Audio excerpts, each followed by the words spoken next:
पंजाब के एक छोटे से कस्बे में रहने वाली सिमरन कौर सपनों से भरी हुई लड़की थी। उम्र करीब 25 साल, आंखों में उम्मीद और दिल में अपने परिवार के लिए कुछ कर गुजरने की चाह। उसके पिता एक छोटी सी दुकान चलाते थे, जिससे घर का खर्च बड़ी मुश्किल से चलता था। माँ अक्सर बीमार रहती थीं और छोटा भाई अभी पढ़ाई कर रहा था। सिमरन जानती थी कि अगर हालात नहीं बदले तो सपने सिर्फ सपने ही रह जाएंगे। गांव में जब उसने दुबई की चमक दमक के किस्से सुने, ऊंची इमारतें, बड़ी तनख्वाह, बेहतर जिंदगी, तो उसके मन में एक उम्मीद जगी। एजेंटों की बातों में उसे एक नया रास्ता दिखा। टूरिस्ट वीजा पर जाओ, वहां जाकर जॉब ढूंढ लेना आसान है। घर वालों को डर था, पर सिमरन का हौसला मजबूत था।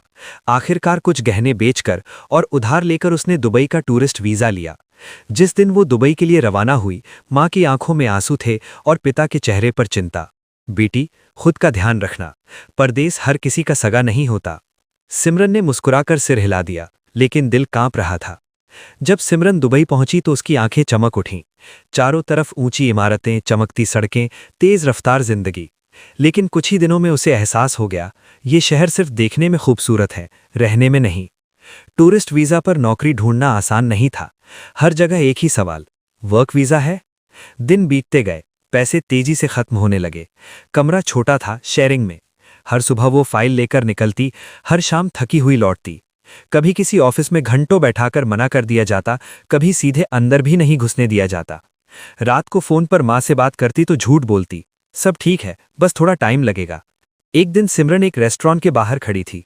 भीतर जाने की हिम्मत नहीं हो रही थी। तभी एक आदमी ने उससे पूछा, जॉब ढूंढ रही हो? वो चौंक गई। आदमी करीब 30-35 साल का था। नाम बताया, आदिल। वो पाकिस्तान से दुबई आया हुआ था और वहीं एक कंपनी में सुपरवाइजर था। आदिल की बातें नर्म थी, लहजा सहानुभूति भरा। उसने सिमरन को कॉफी पिलाई, उसकी पूरी कहानी सुनी। परवाह मत करो, मैं मदद करूंगा। सिमरन को थोड़ी राहत मिली। परदेस में कोई तो था जो बात सुन रहा था।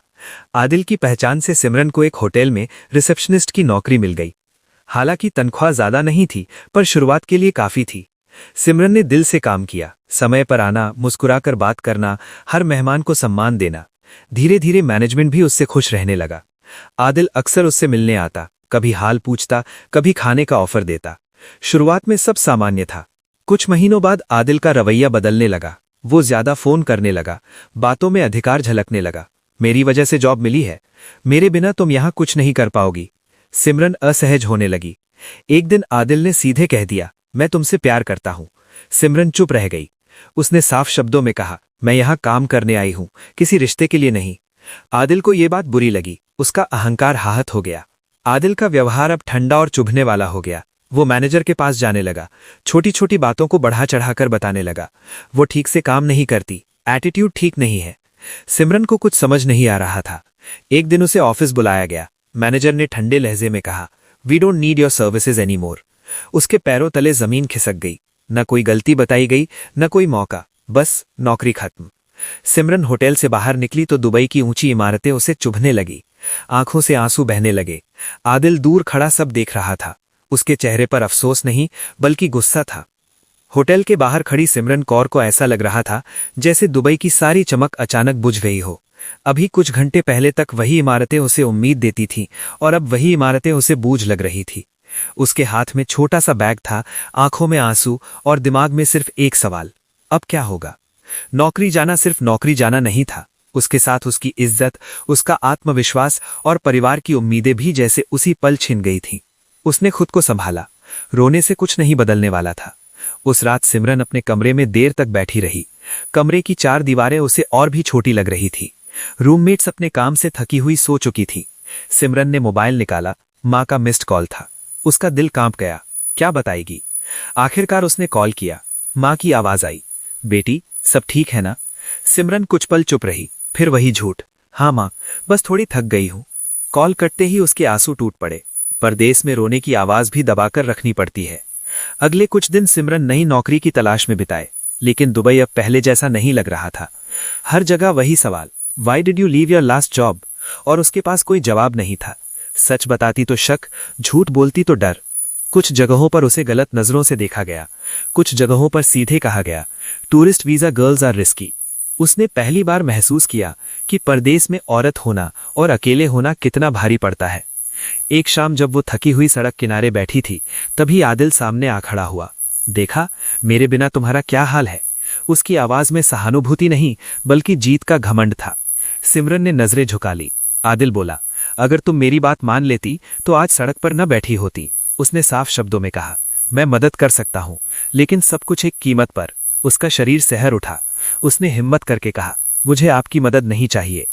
आदिल के चेहरे पर गुस्सा उभर आया। तो भुगतो, दुबई किसी की इज्जत का ख्याल नहीं रखता। वो चला गया। उस रात सिमरन ने एक बड़ा फैसला लिया। उसने रोया नहीं, उसने खुद को कमजोर नहीं माना। उसने सोचा, अगर मैंने आज झुकना सीख लिया तो पूरी जिंदगी झुककर ही जीनी पड़ेगी।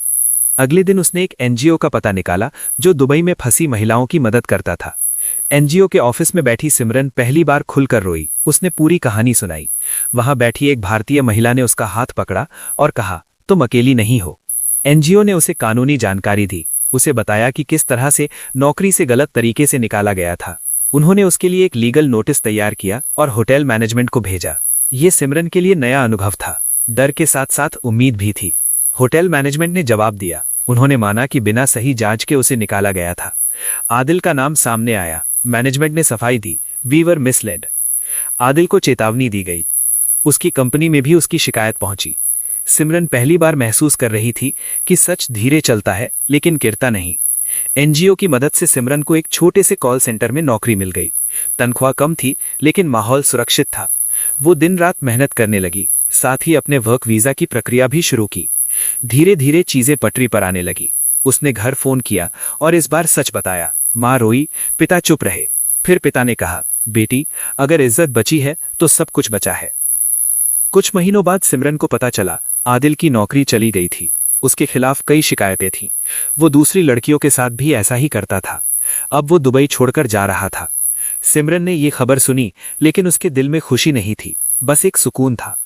1 साल बाद सिमरन के सामने 2 रास्ते थे, भारत लौट जाए या दुबई में नई जिंदगी शुरू करे। उसने रुकने का फैसला किया, क्योंकि अब वो सिर्फ अपने लिए नहीं बल्कि उन लड़कियों के लिए भी खड़ी होना चाहती थी जो परदेश में आवाज खो देती है। अब सिमरन पहले जैसी नहीं थी। वो डरती नहीं थी, वो चुप नहीं रहती थी। वो नई लड़कियों को समझाती, मदद और एहसान में फर्क समझो, आत्मसम्मान सबसे बड़ी पूंजी है। एक दिन दुबई की उसी सड़क पर खड़ी होकर जहां वो कभी रोई थी, आज वो मुस्कुरा रही थी। सूरज वैसा ही था, इमारतें वैसी ही थीं, लेकिन सिमरन बदल चुकी थी। समय के साथ सिमरन कौर ने समझ लिया कि परदेश में सबसे जरूरी चीज पैसा नहीं बल्कि हिम्मत और आत्मसम्मान है। दुबई की वही गलियां जहां वो कभी अकेली और टूटी हुई खड़ी थी, अब उसे कमजोर नहीं करती थी। उसने काम के साथ साथ पढ़ाई शुरू की, अपने अधिकारों को समझा और खुद को इतना मजबूत बनाया कि कोई भी उसकी मजबूरी का फायदा ना उठा सके। धीरे धीरे वो सिर्फ एक कर्मचारी नहीं रही, बल्कि उन लड़कियों के लिए सहारा बन गई जो टूरिस्ट वीजा पर सपने लेकर आती थी और सच्चाई से टकरा जाती थी। एक दिन उसने अपनी मां से फोन पर कहा, मां, अब डर नहीं लगता। उसकी आवाज में आत्मविश्वास था, दर्द नहीं। सिमरन जानती थी कि उसका संघर्ष बेकार नहीं गया। उसने सीखा कि मदद वही अच्छी होती है जिसमें शर्तें ना हों, और प्यार वही सच्चा होता है जिसमें जबरदस्ती ना हो। दुबई की चमक आज भी वैसी ही थी, लेकिन अब सिमरन उसकी चमक में खोती नहीं थी। वो अपनी रोशनी खुद बन चुकी थी।